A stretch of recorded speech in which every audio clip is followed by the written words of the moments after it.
Namaskaram, everyone. My name is Namaskaram. Yuri. I've not gone live. Huh? This screen is showing.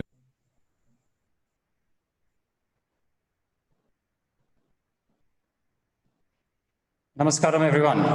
My name is Yuri, and I'm delighted to welcome all of you to today's conversation on river revitalization.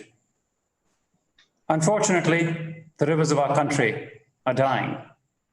What else can one say if one knows that rivers that have flowed unencumbered for thousands of years suddenly decline by 40% or more in the short span of just 2 generations?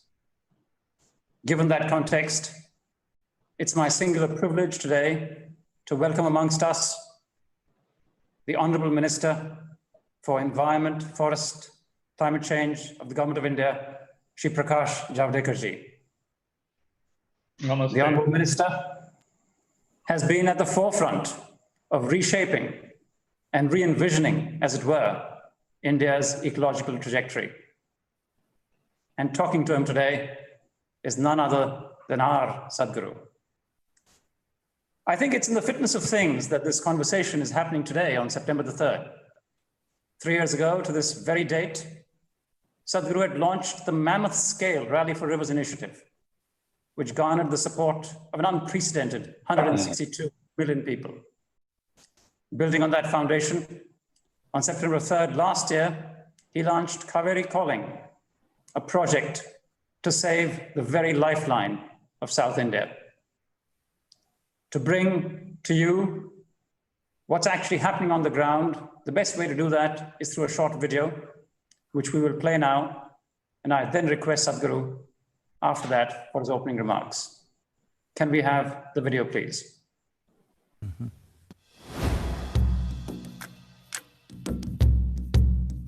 Hello.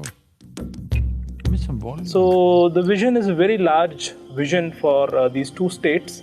In Karnataka, where we are stepping in for the first time, the awareness generation phase was the most important phase. The most preferred medium of communication nowadays with farmers has been WhatsApp. And second, it has been Facebook. Whenever we reached out to lakhs of farmers through these internet platforms, what we saw is that there is a requirement for the farmer to speak to someone. So we had set up a helpline number. When we talk to farmers, some of them just pour out their pain. But when I talk to them, they really like the enthusiasm. They say that, if you are sitting somewhere else and you're speaking with each of us for 15, 20 minutes, how can I not go and pick up the sapling? Equally important support that was happening was the support from Government of Karnataka.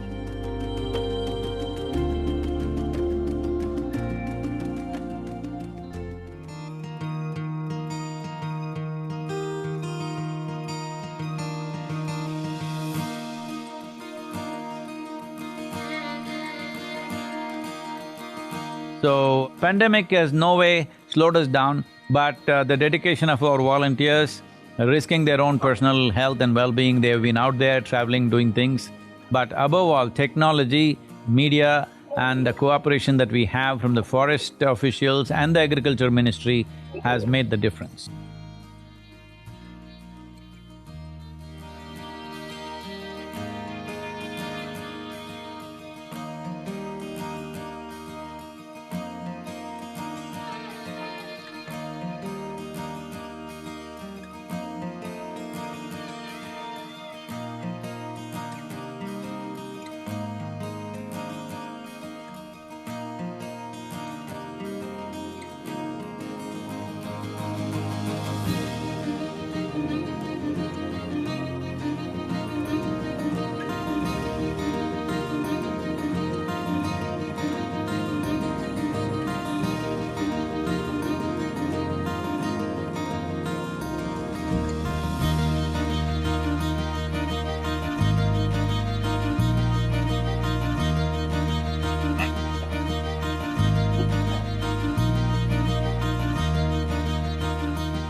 Namaskaram, Prakash ji, and namaskaram to all of you, wherever you are.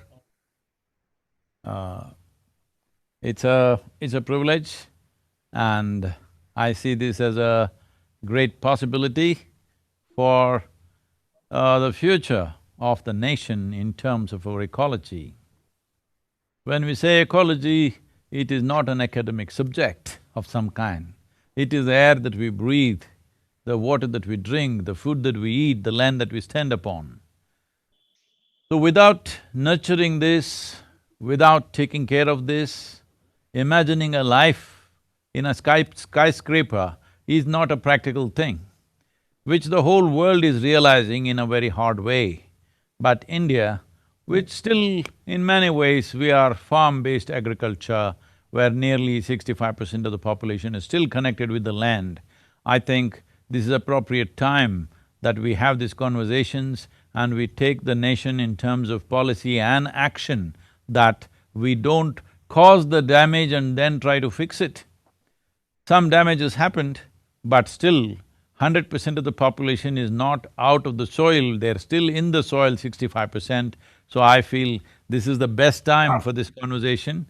This is the best time for us to look at our policies, our actions and our commitment to what we want to make out of this nation, because nation is not just an idea.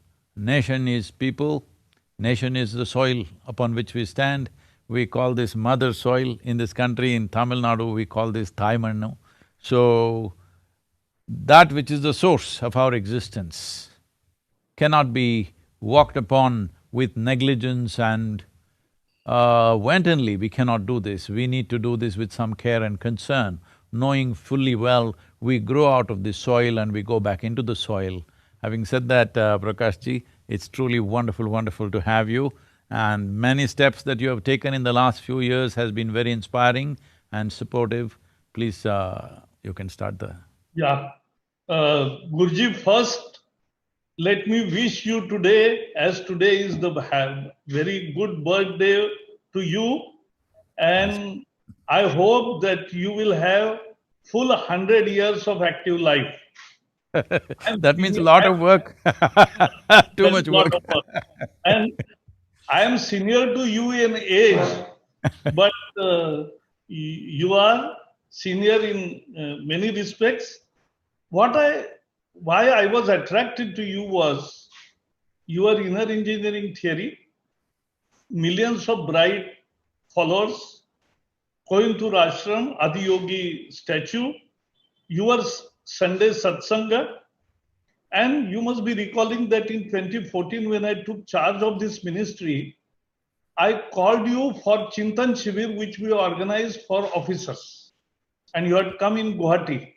Yes. And that time you gave them lecture on values as duty, why we should do good work. And what you have started as river revitalization is a very important program.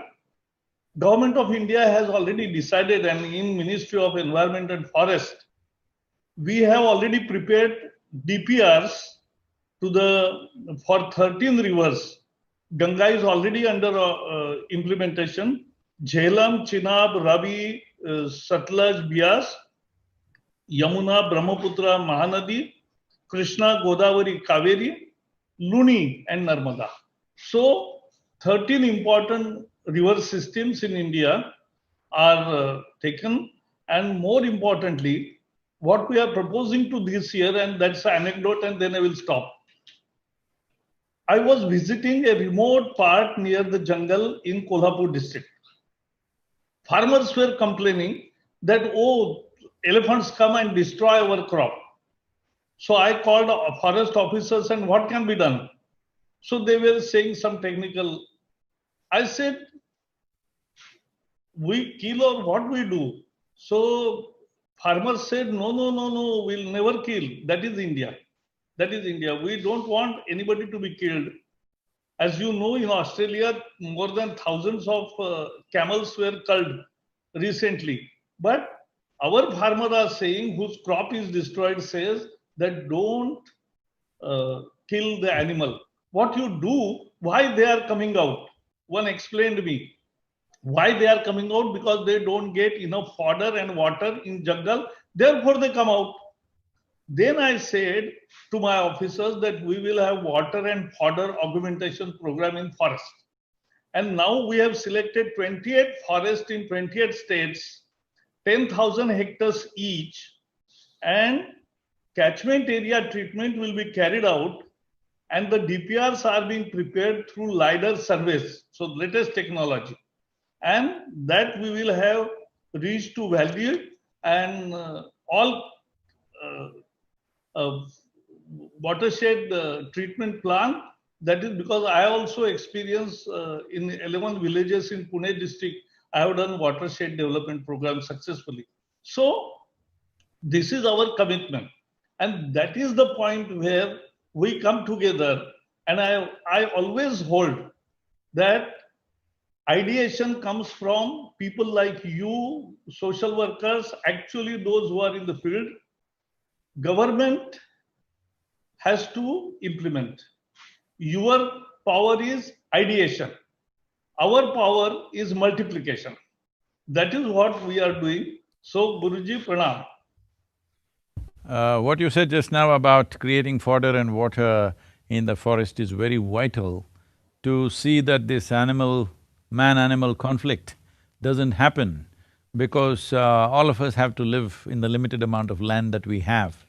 And elephants have not increased their population in the last 70 years big time, nor tigers have increased their population. But as humans, we have increased our population enormously, so we are the ones who need to make the compromise, not them. Yes, yes. Because when I was in school 60 years ago, we had only 30 crore population. And now we have 1.3 billion people. So it's a huge difference. Addition of 100 crore on most constraints are there, 2.5% land mass of the world, only 4% of fresh rainwater resources, 16% of world's population, as well as 16% of cattle population, both require land, water and fodder or feed. And we have very limited space. In those constraints, we still have biodiversity of 8% of the world. So that is the Indian culture which is reflecting in our actions. But yes, sir, but as market developments and industrialization, and because our idea of developments unfortunately largely is driven by the Western markets, and today we can call that as international markets, I think we are at a stage of development where we can still culture our own style of development, our own way of preserving what is valuable to this country. So it's in this effort that we are trying to bring about certain basic changes in the way we farm the land and how we relate to the land and how we can preserve this land. Because right now, most of the studies in the world say there is topsoil only for another 60 years of agriculture on this planet.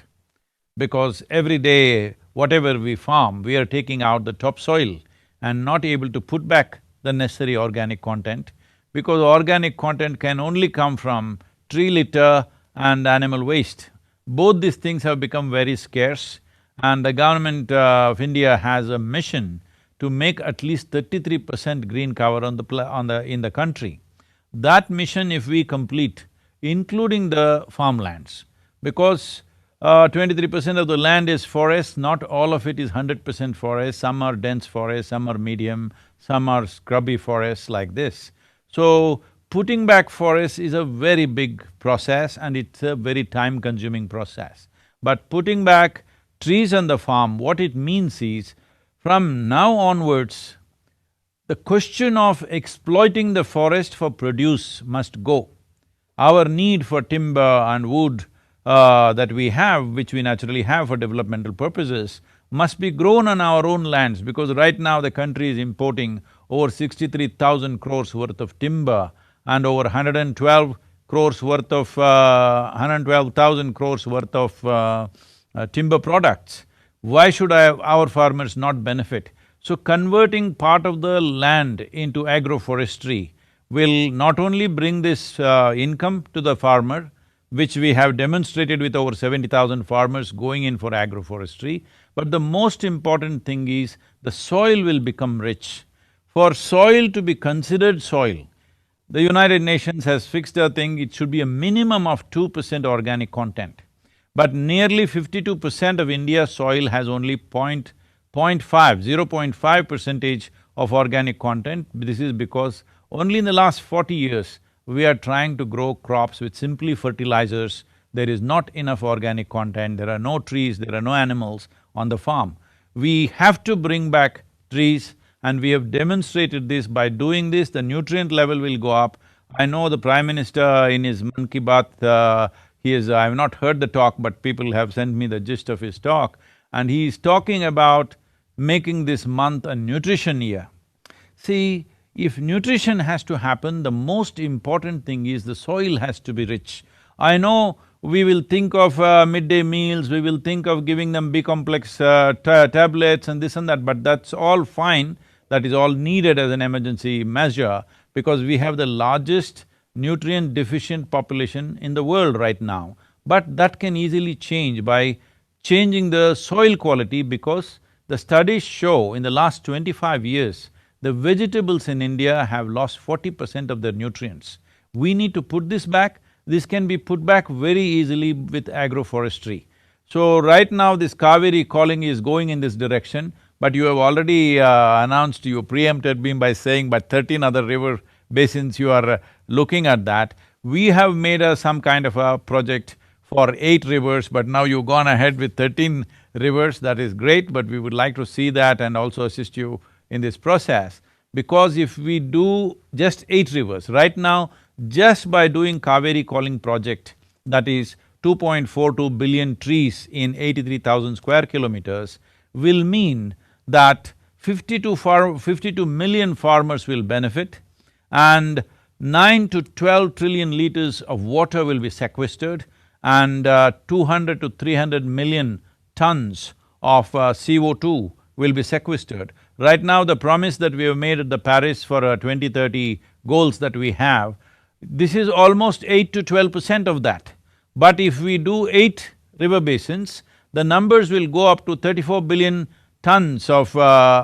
34 billion saplings or trees, 130 trillion tons of water, 130 liters of water, 2.9 to 4.3 billion tons of carbon, and 74 million farmers.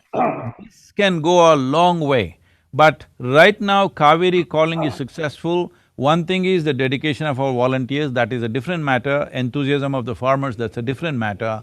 One key bridging point was Karnataka government offered 3-year subsidies for all the farmers per tree, 125 rupees they're offering. This is the bridge which has allowed the farmer to cross over from regular 3-month, 4-month economy to a long-term economy, which is an insurance for him. But this bridge is missing in the rest of the country. If you can look at it, sir, it'll be fantastic. Yeah, and what you have said is absolutely right, Sadhguru. Agroforestry is the key element.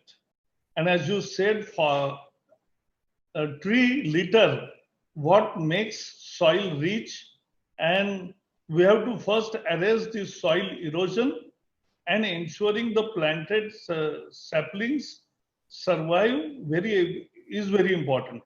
A 5-year maintenance plan is desirable by local committees. What I want to say is, why people who used to plant many trees on their मेड़ पर पेड़ लगता था, but वो खत्म हुआ क्यों? Because they started fearing that if I plant trees, the land will be declared as forest. So now we are giving assurance and in writing that your plantation will not be called as forest anytime now. Forest is what already forest is, but beyond that, we don't want to expand forest land, and therefore your land will remain yours, your crop will remain yours, and you can harvest it And because then only he becomes economically feasible and then he grows more. So that is the real idea. And I'll just give one example. In Maharashtra, in 1990, the horticulture program started. 10 million plants used to be planted every year, pomegranate, uh, um, then bear and mangoes, and one more fruit. And every year 10 million are added, more than 300 millions in last 30 years. And it has changed the very scenario and the farmers' income all over. And the trees, the new varieties of trees of fruits are 10 to 15 feet high, but that is what had changed the lives of millions of farmers. So I think that's a every time it should not be only a horticulture, but regular trees also people are ready to plant, and that is the basis of revitalizing the rivers because then only water percolates, then only it flows finally and increase the base flow of river. That is the function of forestry. And now agriculture ministry and we and all other ministries are in line to take this as a mission with more quantities to be achieved every year. Sir, Prakashji, what you said is very important, that farmers should be assured that what he grows on his land is his.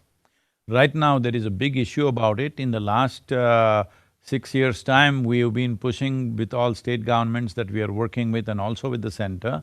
And center has declared, but still this policy has not fully implemented in many states yet.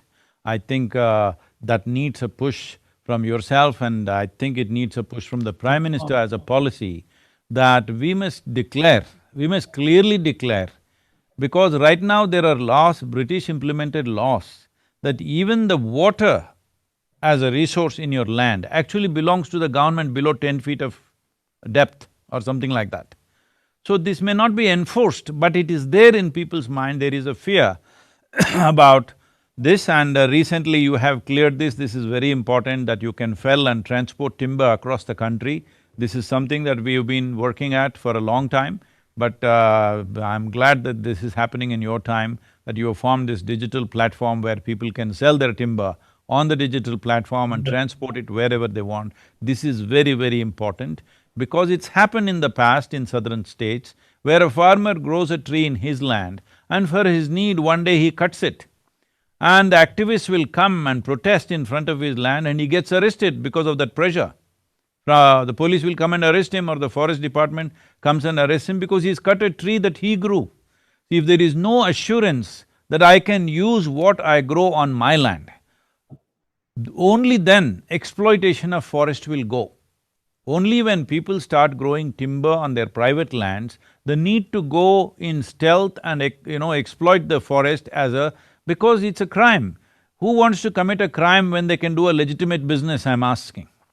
If we can do a legitimate business which is profitable, I don't think anybody wants to commit a crime. When there is no room for legitimate business, when there is no platform for legitimate business, people are committing crime of going into the forest and cutting it down. So this is a very important step that you have taken, but still it is in various entanglements a little bit.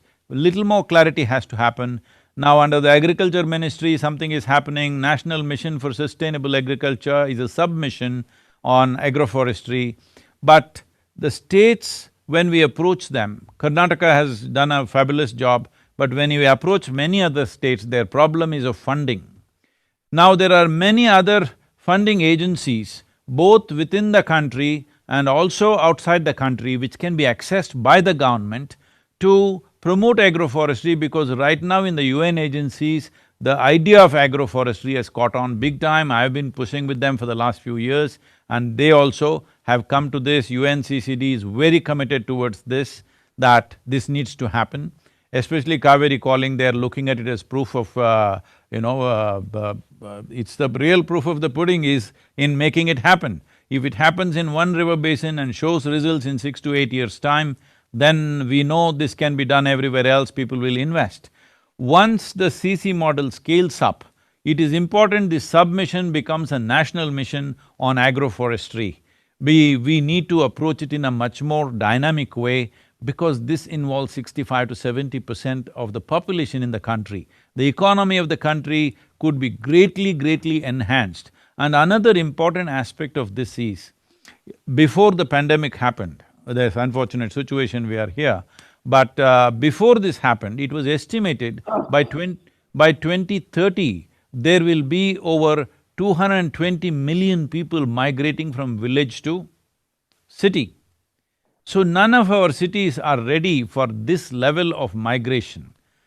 But this migration can be controlled simply by having long-term crops on the land. If there are trees on the land, the farmer will not leave his land and go to the city. That'll never happen. Because it is standing wealth, it is money standing there, he is not going to leave it and go. So one simple way of keeping people in their natural habitats, where traditionally their families have lived for thousands of years, now suddenly they're going into a new place with all kinds of problems arising both for the city and for themselves, very degraded life in the slums in the city. This can be reversed. Not only that, we can create a reverse migration, that lot of young people would like to go and live on land when it is full of trees and and it is also an economic resource. Right now, most young people, I meet lot of young people who have this ideal at a certain time in their life. For a few years, everybody is dreaming of doing agriculture, but then they have a list of people who have failed. City, they gave up their business, a job and went to do agriculture and how they failed. There used to be a saying, because when I was living on the farms, people used to tell me this. See, farmer is someone who makes money in the village and spends in the city. Agriculturist is someone who makes money in the city and spends in the village. Don't go there, you will fail. This used to be the philosophy, but that can change if agroforestry comes in, because tree-based agriculture is something that everybody can do. Many young people will invest themselves in agroforestry, and this can be a game changer in every way, particularly for the rivers. As you said, without trees, there is no way to capture the rainwater. The only source of water we have in this country, 96% of the water is monsoon water. We have to see that it stays in the soil for 365 days.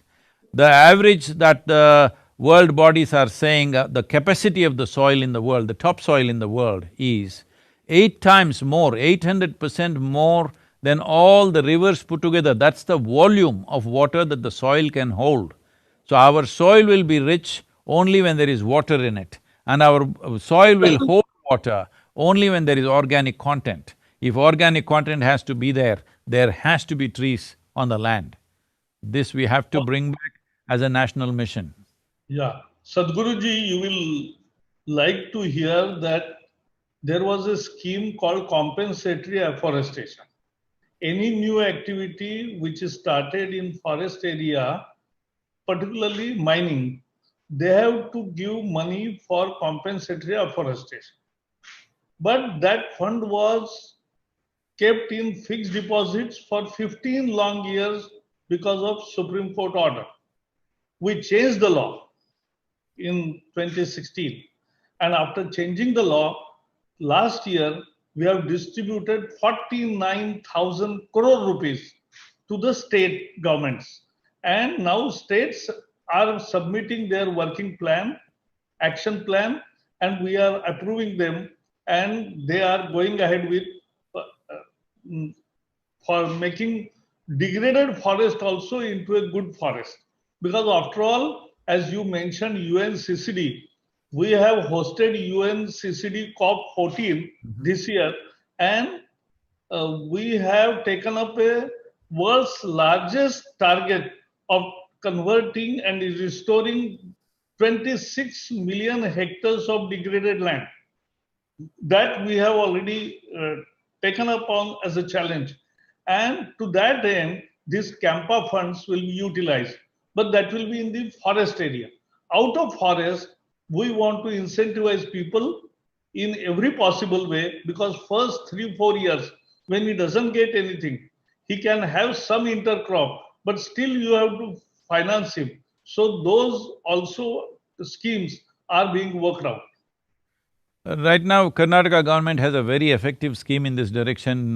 Sir, if you can look at that policy, it's very, Yeah. very good and supportive. That's why it's such a big success out there.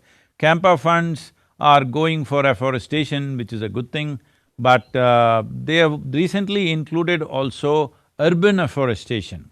I do not know if it is within my capacity to suggest to you if agroforestry can fit into this campa, but because it will be cropped, there may be an issue about that. So, I mean, I'm just putting it, but there are other fund sources which are like the, like the Green Fund, International Green Fund. There are many other sources which have huge volume of funds available, but I don't think India has effectively captured the international funding, because in today's economy, with this pandemic, we have many, many problems, there are many squeezes, many pressures on the economic structure of the nation. I think this is a time we must access these fund sources outside the country. With you being the host for the COP 14, and further going 2 years, you're there on this thing.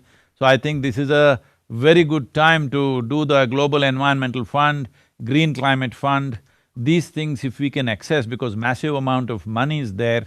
With the right kind of projects, if we go, particularly for agroforestry, if we go as a mission, I'm sure these funds can be accessed. Government of India is definitely capable of that. I think that will be a very positive change, because without incentive, shifting the farmer from his 3-month economy to a more long-term economy is a very difficult thing to do. Yeah, I entirely agree. And Prime Minister himself is very much convinced that agroforestry is the way forward. And for agroforestry, he has given this slogan of Har Made per Paid. So on every bank of this boundary of farm, you will plant trees.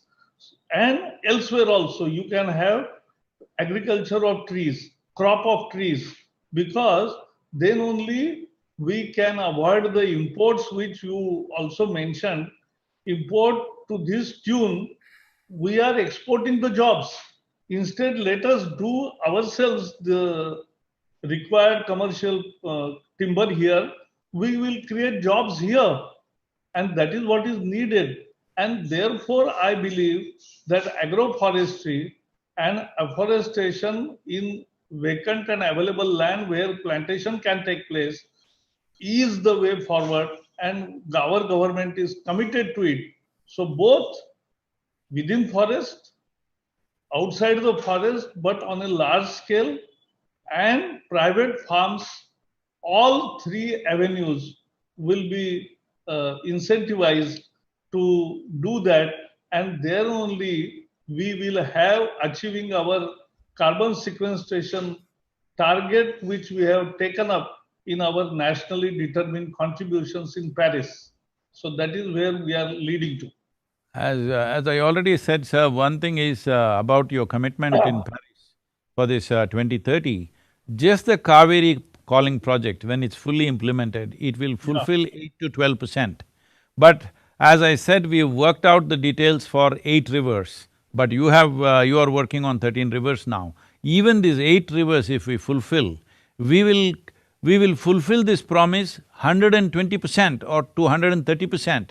We will go well over the promises that we have made to the world, if only this agroforestry takes off, because India is a land of agriculture. Most of the land is in the in the hands of the farmers. That's where it should go. But farmer lives in a certain kind of fear which comes from the British era, where even today, unfortunately, our district administrators are called collectors, because the only thing they did during British era is forcefully collect taxes. Even today, unfortunately, our administrators are still referred to as collectors, but that fear of the government official is there. What is the fear? If I find something valuable in my land, they will come and take it. This is the fear. I would request you that if the Prime Minister himself can declare, whatever wealth you grow in your land, whatever wealth you find in your land is yours, maybe government will tax it, but it is yours. This assurance must come. Unfortunately, how deep-rooted this fear is, most people don't understand, but there is a deep-rooted fear. If I find something, if I find gold in my land, government will take it, confiscate it. Why? Government can tax me. Unless it's a civilizational matter, that is, you dug in the land and you found a Harappa or Mohenjo-daro in your land, then government can take it, that's a different matter. But everything else must belong to the owner of the land. Right now it doesn't. If this one assurance comes in terms of, a clear statement from the central government that whatever you grow in your land, it doesn't matter what you grow, if you grow gold on your trees, it belongs to you. Maybe if you're making a lot of money, we will tax you, but it belongs to you. This assurance has to come because this fear will not allow a farmer to go for anything long term. Because policies may suddenly change. If my teak tree becomes this big and suddenly it's worth a few lakhs, then the government says, oh, this is a nice tree, this belongs to us. This fear is there, a clear statement, not in the form of many dozens of policies which common people don't understand. Just a clear statement, what you grow on your land belongs to you, has to come, sir. It's very important. Yes, very good suggestion, Sadhguruji, and we will definitely be declaring it in very clear terms and through advertisements also, and communicating in all possible ways to convince farmers that this is the final right. And whatever you grow in your as an agriculture or as a trees, it belongs to you and it will never be declared as forest, and you can harvest it, use it, transport it, sell it and grow it more. Because Very that important. is how carbon sequestration will happen, and that is how the forest will grow and will not be importing nation but an exporting nation at certain point of time. But this should not come in the form of 12 different policy changes, small changes. Maybe it means the same thing, but the common man doesn't understand this. Because everywhere we go, we confront this fear. Clear statement from the leadership, if it comes, it'll make the work very easy. Today also on your forum, we are making this very clear that anything farmer grows on their own farm in form of any kind of tree, it will belong to him. Because in sandal also, as you know, the anecdote is that sandal is our heritage. It's our pride. And Australia… Now Australia is growing it. And now we are importing from Australia. Why sandalwood farming has gone? Because you cannot cut the sandalwood tree. So these kinds of restrictions we are removing, already removed, but we'll make very clear announcement so there should be no confusion and people will be assured that this is our final guarantee. If you don't wake up, sir, and really act on this, I'm sure I know many things you have done, policy changes which are significant, but I'm just joking. If we don't act like this now, in this generation, if we don't act, we will be also importing yogis from, I don't know, Timbuktu. Because already people think yoga started in California. No, but Sadhguru, you and some of our yogis are going world over and they are regarded, and therefore I am very certain that India will not be importing yogis. It will actually be sending its yogis to spread the message of Indianness. No, a significant step was Prime Minister initiating this International Day of Yoga has done wonders to that area. Why I'm bringing yoga into this process is because yoga has become just a simplistic practice in many parts of the world. But yoga means union. Union means as we walk on this land, we understand we are a part of this soil. As we breathe, we understand we are a part of this atmosphere. As we drink and eat, we understand we are a part of everything around us. Experientially, to know this is yoga. So this yoga needs to happen to every farmer, to every minister, to every official, to every common person. Everybody must know this much yoga, that The water that you drink, the rivers that are flowing, the trees that are standing in the forest, they're all a part of you. As you breathe, what you exhale, the trees are inhaling, what the trees are exhaling, you're inhaling. One part of your lungs is out there, hanging out there on the tree. If this much yoga was there in our life, uh, environment, we don't have to worry, it'll definitely happen. Yeah. In our tradition, we call this as Charachar Srishti. So, trees, चलने वाले प्राणी, न चलने वाले प्राणी भी सब मिलके प्रकृति है, और प्रकृति और मनुष्य एक ही है। ये पंच तत्वों से बनी दुनिया है। So that people understand, and therefore these are the Indian thoughts, and therefore we have more biodiversity than many other countries. And because we worship animals, we worship rivers, we worship, and I must quote what are the citizen actions. I used to go to Chitrakoot many times for meeting Nanaji, and I had also adopted one village nearby. So there is Mandakini river flowing. Every Sunday, 1,000 volunteers used to take up 100 meters of river's patch and go deep and unclog the whole river. It was becoming really a wonderful change in the river. Within 1 year, it was changed picture all the way. So this is how citizen actions also can help in revitalizing the rivers. So one important step towards agroforestry, particularly Kaveri calling, keeping that in mind, right now Karnataka and Tamil Nadu and Pondicherry are involved in this Kaveri basin, which covers 83 to 84,000 square kilometers, 5.2 million farmers. So where we are working, we have a commitment for 12 years. But what I see is state governments are struggling to fulfill this. Right now, they are giving the subsidies, but in the next 3 to 5 years, they may have trouble giving the subsidies. I would like the Environment Ministry to look at it kindly towards states which are taking proactive action towards this to save the soil of this land. Bharat's soil is our mother, so to save this, they have taken the necessary steps. If you can keep an eye on that and see that their funding resources are replenished so that they can continue the support they're giving to the farmer, it'll make a huge difference, not just for this region, for every other region, because you have 13 rivers now on your agenda. Yeah. And in all those 13 rivers also, we have prepared the DPRs exactly like what we have done in Kaveri, that there will be patches which are available, will be planted trees, will be grown, and will be increasing the basic flow of river. And there is one more danger also, sand mining.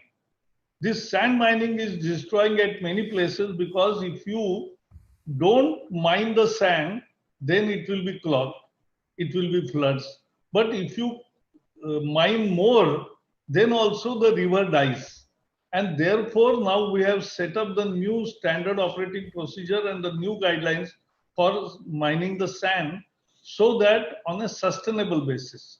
So only ISRO maps taken in September will tell us that how much and where the extra sand is deposited. Only that, and at that place only, this sand can be removed. And with a bar-coded receipt and many other facilities done, it will really stop the malpractices, and we will save our rivers, because that is also one important aspect. That's very important, sir. We've made a small, very simple solution for the sand mining in the Rally for Rivers recommendations, which has been given by the central government as a recommended policy for all the 28 states now, it's official. But still, I don't think everybody has looked at it. The important thing is, what we are suggesting is, you can come up with your own numbers, I'm talking numbers off the cuff. See, for example, right now there's an individual house builder and there is massive mega builders who are developmental projects, like roads and bridges and multi-storied buildings. This is a different level of development. Right now, if we just fix this, that if your building is below 5,000 square feet, you can mine the river for sand, but no machinery. By hand, you can take your truck or tractor and load it by hand and bring it out. Don't take machinery, because once you take machinery, you damage the river significantly. So no allowing of machinery into the rivers, but people can hand mine it. See, the simple local farmers have been arrested in our area because he wants some sand for agricultural purposes. He takes his tractor to load it up, right there he gets arrested, his tractor gets confiscated, months on end he runs back and forth. See, this kind of enforcement of law will create a discord and everybody will become a lawbreaker over a period of time. Because where does he go for that? He wants a mixture of soil and clay, sand and clay, which goes into his agricultural land. Don't stop him from that, it's okay. I'm saying big builders, buildings beyond 5,000 square feet, they must go for artificial sand or whatever different things are there. For this also we must be practical and say, make a policy, clear policy like this. If you're over 5,000 square feet and no machines in the river, that is 100%, you have to produce your own sand. So give them, let us say 24 months or 30 months to set up their units. Whatever, if some support is needed, land is needed, support is needed, subsidies are needed, something you give, because this has a long-term impact. Now we just say no sand. Obviously we're making sand a premium product. To a point where they're killing the policemen, hundreds of policemen in the country have been killed, revenue officials have been killed, because in the night they're mining sand and sand is like gold.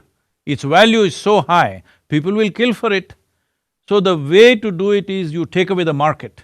That in the market you cannot use the river sand in big buildings, in major constructions. If that is done, once the market is gone, people will find other ways of manufacturing it. The people who are right now smuggling sand will go into manufacturing sand because they're only trying to provide a product that the country is demanding, isn't it? And now people have idealistic way of, no, you should not touch the river. Well, I have built my house, I am happy. When you want to build your house, I say don't do sand mining, this is not going to work, I'm saying. So you will pay premium for the sand. Once you pay premium for the sand, you are encouraging crime, big-time crime. It is happening all over the country. So simple thing is, below 5,000 feet, without machinery you can take sand from the river. Over 5,000 feet buildings, you cannot take, and no machinery in the river at any cost. If this much is fixed, it will solve the problem considerably. I entirely agree, and this is, as we call in our parliamentary language, suggestion for action.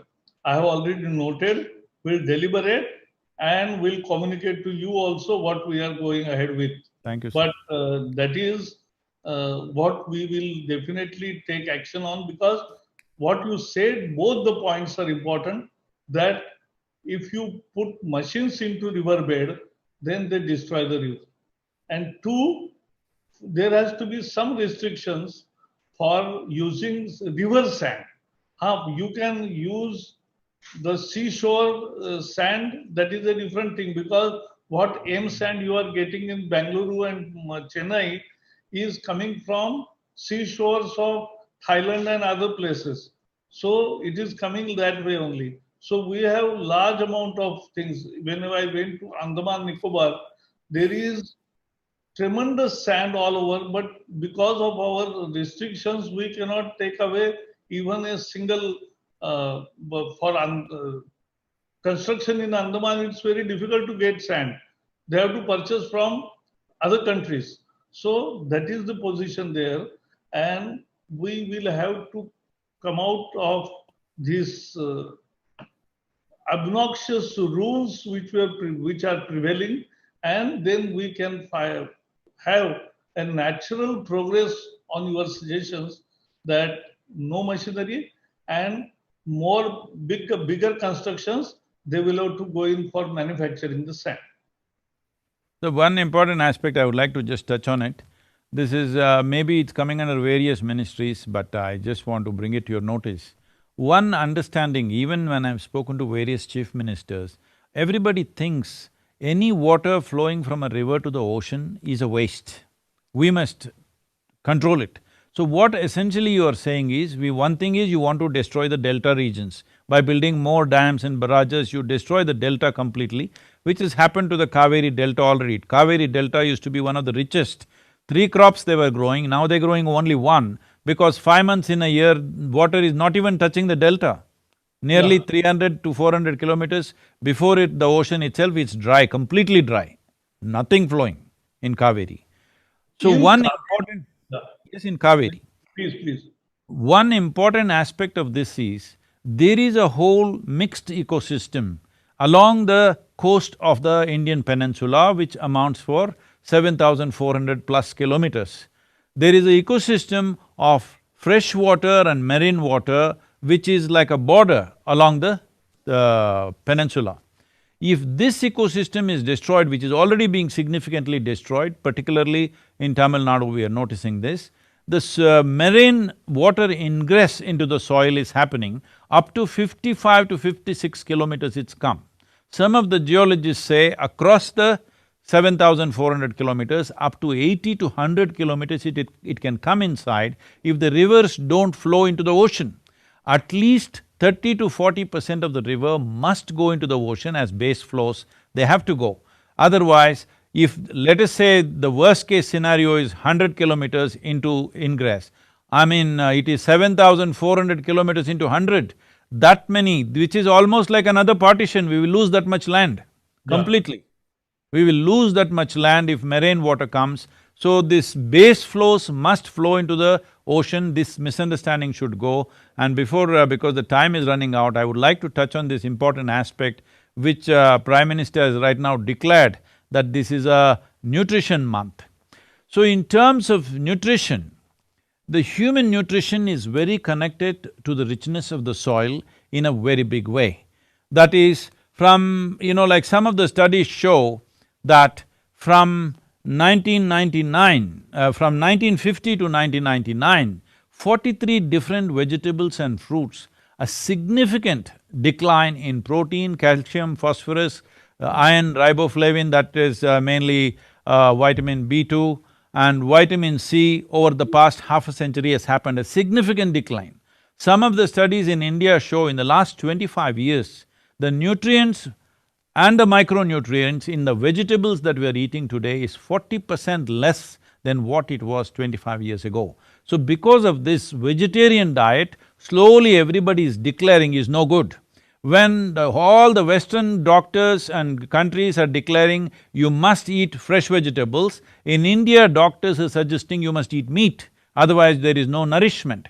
Well, there is unfortunate reality in this, the vegetarian meals that we are eating do not have enough nourishment. This is simply because the necessary organic content and richness of the soil is missing.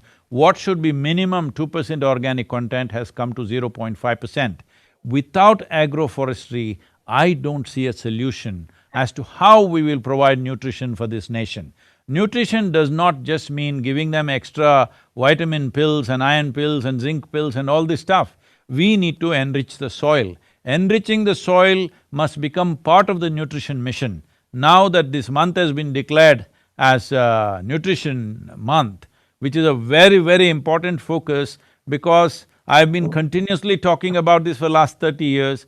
When you walk through an Indian village, I'm talking about reasonably well-to-do states in South India. Well, what is the condition of other states which are Bimaru states is a different matter. In southern India, where the states are considered well-to-do, agriculture is successful reasonably, here, if you walk into the village today, 60% of the people, their skeletal system has not grown to full size because they're eating food, but there is no nourishment. They're eating… their staple food has become rice, chili, onion, tamarind in south. In the north, wheat, chili, onion, when I was in UK, at that time there was a big galata going on in the Indian media about the onion prices. They were trying to dislodge your government because of the onion prices. So I was with a family in UK and they're asking, what is this thing about the onion? Why is it so important? I said, it's our staple diet, unfortunately. So, even if the stomach is full, there is no nutrient simply because the land is not rich. So, as a part of the nutrition policy, agroforestry is a prime aspect of it. Please keep this in your mind, sir. agroforestry is the base for increasing the nutrient because you are enriching the soil. Unless you enrich the soil, you won't get vegetarian or vegetable meals to be nutrient. And therefore, already we have taken up Rashtriya Poshan Mission, National Nutrition Mission, under which feeding those who are undernourished, but also feeding nutritious food. Food with more nutrition is also ensuring. And one point which you said was also important about flows to the sea, because otherwise saline water will come in. And therefore, we have to ensure flows. That is very important. We have given new slogan, Aviral Dhara, Nirmal Dhara, स्वच्छ किनारा. तो ये साफ सुथरा सी शोर और river bank, निर्मल धारा, that is clean water, and aviral dhara is continuous environmentally sustainable environmental flow. Of the subjects, sir, a little problem is also all these complicated slogans. We in South India don't understand a thing. I If it agree. can be said in the local languages, I know we have many languages, I know all of you cannot come up with slogans for all the languages, but in some way it should come because the peninsular is largely non-Hindi speaking, the I agree. peninsular part of India. I agree and I And if respect we don't understand, if the people, common farmer does not understand what this slogan is all about, then there is no involvement. Without their involvement, there is no mission of any kind. So, it's also important it's communicated. Always whatever environmental things or nutrition things communicated by the government, please ensure as you communicate in Hindi, immediately communicate in other southern Indian languages so that they are not left out of the whole mission. I have started New India Samachar from 15th August, and we are printing that into all Indian languages. So everybody will get the copy in his own language, and that is what is needed. But government circulars are translated into regional languages. The issue is slogans also need to be converted appropriately into regional language. I take your point, very important one. Right now, the UN agencies are saying over 70% of the children below 3 years of age are anemic. 55% of the Indian women are anemic. So, in a way, if we don't make sure that the women and children are well nourished, we are kind of producing an underdeveloped generation for the future. The only strength we have is our population. If we have a healthy, energetic, inspired population, we will be a miracle. If we have a weak, unwell kind of population, then we will be a great disaster. So this nourishment month is very important to bring awareness, but in terms of action, without enriching the soil, there is no way to enrich human life. So we must… people ask me, Sadhguru, what are the 3 most important ingredients for environment? I said soil, soil and soil. Because if this 39 inches of topsoil is well taken care of, almost 95% of the life on the planet just lives on this, including us. So this soil must be maintained.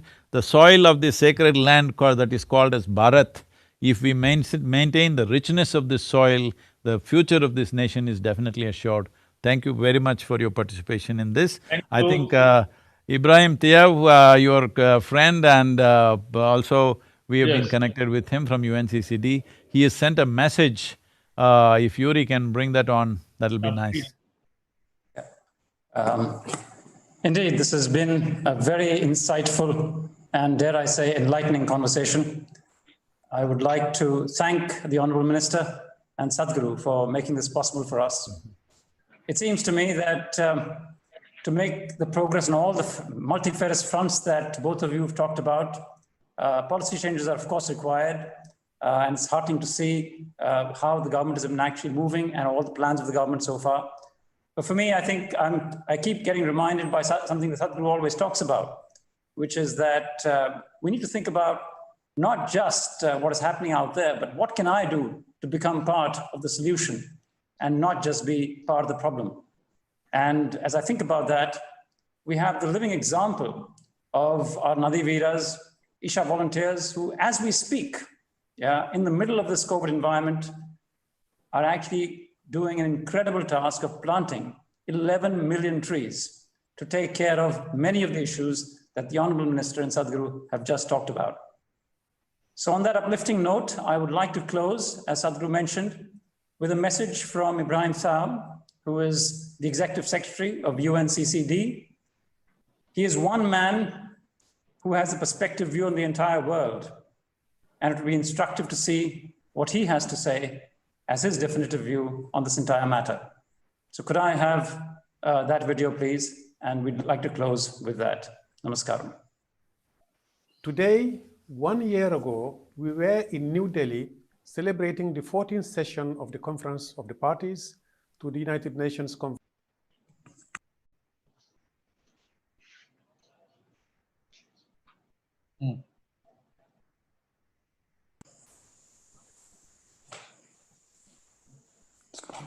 Heads of states, ministers, heads of volume is not there. agencies and intergovernmental bodies, youth, local governments, business leaders, and representatives from non-governmental organizations. This was one of the last international conferences of such a magnitude organized by the United Nations before the COVID-19 pandemic changed our way to interact with each other. The present pandemic has forced us to reassess our relationship with nature. How we treat nature contributes to pandemics. Desertification, land degradation, and drought are linked to the loss of natural habitat and the spread of diseases from animals to humans, known as zoonoses. COVID-19 in one such disease. The rate of future zoonotic diseases emergence and re-emergence will be closely linked to the evolution of our relationships with nature. This is the reason why we are promoting the vision of social contract for nature. Social contract for nature demands new global and national governance models based on rights, rewards, and responsibilities, explicitly recognizing the fact that the future of humanity, economic growth, and nature are completely dependent on one another. In his opening remarks at the landmark UNCCD COP14, His Excellency Prime Minister Modi demonstrated his leadership in the area by sharing his plan to restore 26 million hectares of degraded land by 2030. Such program will not only improve livelihoods of millions of poor people, but it will be one of the most concrete contributions to the post-COVID recovery in rural areas. Next Monday, we at the UNCCD will be organizing a ministerial conference on the Africa's Great Green Wall. The Great Green Wall is an African-led initiative designed to transform the lives of millions of people by restoring 100 million hectares of land. It's an epic 8,000-kilometer-long mosaic of trees, grasslands, vegetation, and plants, the continent to restore degraded lands and help the region's inhabitants produce adequate food, create jobs, and promote peace. The Great Green Wall is a symbol of hope in the face of desertification, one of the foremost challenges of our times that has impeded livelihoods in the Sahel and turned the region into one of the poorest in the world. It is already bringing life back to Africa's degraded landscapes at an unprecedented scale, providing jobs, and reasons to stay for millions who leave its path. Once complete, the wall will be the largest living structure on the planet, 3 times the size of the Great Barrier Reef. A year ago, the Isha Foundation embarked on another massive project, the so-called Kovri Calling, with the aim of restoring 83,000 square kilometers in the Kovri Basin in southern India. The project was launched during the UNCCD COP14. We were delighted to hear all about it from Sadhguru's first hand at the convention. This project, aimed at supporting farmers to plant close to 2.5 billion trees through agroforestry projects in their private farmlands over the next 12 years. Isha Foundation has designed this project in the Kovri River Basin to help recover degraded land while at the same time sequester millions of tons of CO2 equivalent. Kovri Calling could also be a large-scale project that helps improve the living conditions of the most vulnerable populations while rehabilitating the land that sustains all of us. In India, experts estimate that 30% of the land is under threat of desertification and land degradation. Yet, the country needs to feed a population close to 1.4 billion people today. Massive deforestation has brought us a severe convergence of problems, including land degradation and desertification. To address this, one of the most powerful solutions could be a large-scale land rehabilitation. Agroforestry, for example, targets at once land and water, food and nutrition, social and economic inequalities, biodiversity loss, and climate change. I sincerely hope that countries around the world see the potential of land restoration and river revitalization as solutions to support our planet. In closing, I want to congratulate the Isha Foundation for the first anniversary of the Kovri Calling and wish you all the best in the implementation of this ambitious project. Thank you.